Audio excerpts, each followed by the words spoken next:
喺猶大國最黑暗嘅時刻，惡毒嘅皇后亞他利雅為奪權，殘忍咁殺晒所有皇室後裔，想徹底斷絕大衛王朝嘅血脈。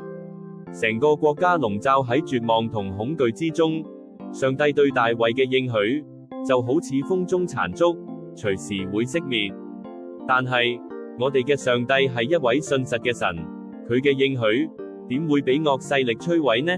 喺呢個危急關頭，祭司耶何耶大嘅太太耶何士巴，勇敢咁將一個啱啱出世嘅嬰孩約阿斯，喺將被殺嘅王子中偷偷救咗出嚟。佢哋將小王子秘密藏喺聖殿裏面6年，悉心照顧、守護住佢。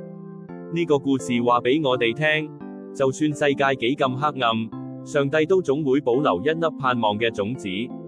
正如列王紀下11章2節所講，將約阿斯從將要被殺嘅王子中救出嚟。上帝嘅應許永不落空，佢嘅愛永遠同我哋同在。願我哋每個人都能夠喺呢份超越一切嘅愛入面，揾到真正嘅平安同力量。